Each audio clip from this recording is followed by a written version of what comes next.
organization development has an intention to create a more collaborative, more just, more equitable, more inclusive world. And the reason it does that, because it just creates more productive organizations. Its intent is to create an alternative to patriarchy. Its intent is to realize that the people at the top don't know any more than the people in the middle at the bottom. And in some ways, the inmates run the prison. So our contribution to organizations is to try to balance out the voices and the influence and the sense of accountability.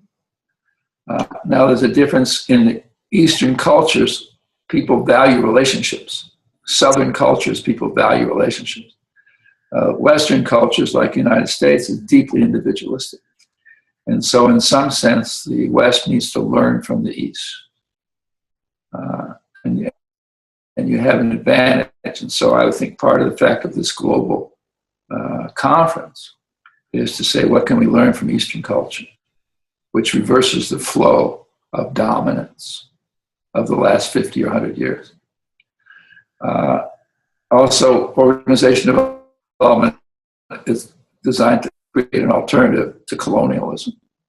And in my notion, economically, we're entering the era of the end of consumerism.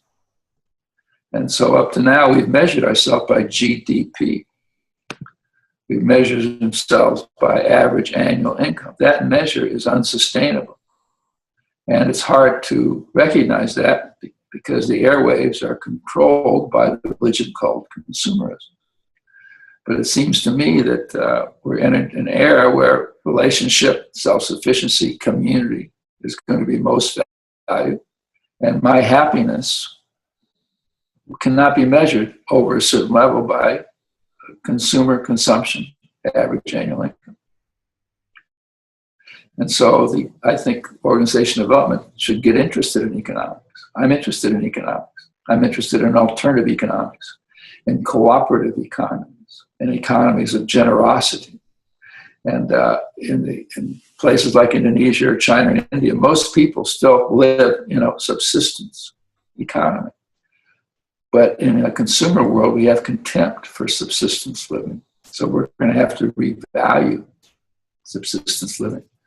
And so what this function knows about is how to organize human beings. You know when you get 100 people in the room what to do with them. Most of the culture doesn't. Most of the world, when they get them in a room, they line them up in rows like sardines. And they speak and use PowerPoint. And then they ask if they have any questions. And that's not good conditions for learning or transformation. So it seems to me that this conference in its process and the way you come together and its content says, well, why don't we be a stance or a moment in the world where we experience the transformation, which is the only way transformation occurs is when it's chosen. You can't transform other people. That's colonialism. You can't develop other people. That's colonialism.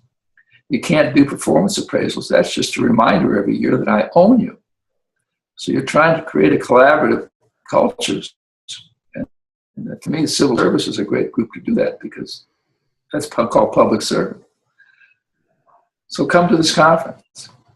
There's a lot of CEOs coming, and this will be the one conference where we welcome CEOs as learners and participants. And we don't put them on panels and treat them as if they know how to create culture. They know management, but we're all trying to discover leadership. So come to the conference, and who knows what will happen.